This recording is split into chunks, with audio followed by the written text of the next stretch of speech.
Thiruvananthapuram medical കോളേജിൽ നിന്ന് ഹൃദയവുമായി air ambulance Ernakulam general ആശുപത്രിയിലേക്ക്. കൊല്ലം ഇടവട്ടം ചിറക്കര സ്വദേശി ഷിബുവിന്റെ ഹൃദയമാണ് ജനറൽ ആശുപത്രിയിലേക്ക് കൊണ്ടുപോവുക. രാജ്യത്ത് ആദ്യമായാണ് സർക്കാർ ജനറൽ ആശുപത്രിയിൽ ഹൃദയം മാറ്റിവെക്കൽ ശസ്ത്രക്രിയ നടക്കുന്നത്. വിവരങ്ങളുമായി ആതിര രാധാകൃഷ്ണൻ ചേരുകയാണ്. ആതിര, വീണ്ടും ഒരു ചരിത്രമുണ്ടാകാൻ പോവുകയാണ്. ഇതുമായി ബന്ധപ്പെട്ട കാര്യങ്ങളൊക്കെ എങ്ങനെയാണ്? സമയക്രമം എങ്ങനെയാണ്? ഗതാഗത നിയന്ത്രണം, അതുമായി ബന്ധപ്പെട്ട വിവരങ്ങൾ.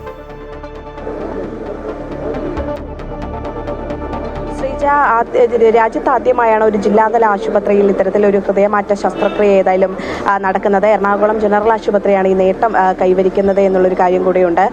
ഈ 47-കാരനായ കൊല്ലം സ്വദേശിയായിട്ടുള്ള ഷിബുവിന്റെ ഹൃദയമാണ് മാറ്റിവെക്കുന്നത്.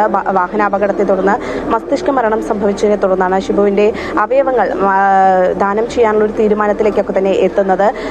ഈ നിലവിൽ ഏതായാലും ഈ ജനറൽ ആശുപത്രിയിലെ എറണാകുളം ജനറൽ ആശുപത്രിയിലെ ഡോക്ടർമാരുടെ സംഘം തിരുവനന്തപുരം മെഡിക്കൽ കോളേജിൽ എത്തിയിട്ടുണ്ട്. ശസ്ത്രക്രിയയ്ക്ക് ശേഷമായിരിക്കും എത്രയും പെട്ടെന്ന് ഒട്ടും സമയം പാഴാക്കാതെ എറണാകുളത്തേക്ക് ഈ ഹൃദയവുമായി പറക്കുമെന്നുള്ള കാര്യമാണ് നിലവിൽ അറിയാൻ സാധിക്കുന്നത്. ഏകദേശം 12 മണിയോടുകൂടിയായിരിക്കും അതുണ്ടാക്കുക എന്നാണ് മനസ്സിലാക്കുന്നത്. പക്ഷേ സമയക്രമത്തിൽ മാറ്റം വരാനുള്ളൊരു സാധ്യതയുമുണ്ട്. ഈ ഷിബുവിന്റെ 2 വൃക്കകൾ, അതുപോലെ തന്നെ കരൾ, ഹൃദയം, 2 നേത്രപടലങ്ങൾ, സ്കിൻ എന്നിവയാണ് ദാനം ചെയ്യുക. ഈ സ്കിന്ന് ദാനം ചെയ്യുന്നതും ഇത് ആദ്യമായിട്ടാണ്. ഈ നിലവിൽ സ്കിന്ന് ഇവിടെ തിരുവനന്തപുരം മെഡിക്കൽ കോളേജിലെ സ്കിൻ ബാങ്കിൽ സൂക്ഷിക്കുമെന്നുള്ളതാണ് അറിയാൻ സാധിക്കുന്നത്.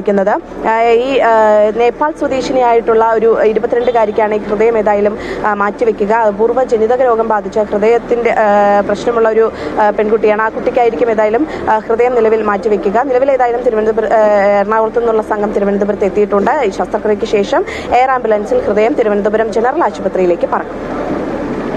ശരി ആതിര, തിരുവനന്തപുരം മെഡിക്കൽ കോളേജിൽ നിന്ന് ഹൃദയവുമായി എയർ ആംബുലൻസ് എറണാകുളം ജനറൽ ആശുപത്രിയിലേക്ക്. വിവരങ്ങളുമായി ഒപ്പം ചേരുകയായിരുന്നു ആതിര രാധാകൃഷ്ണൻ.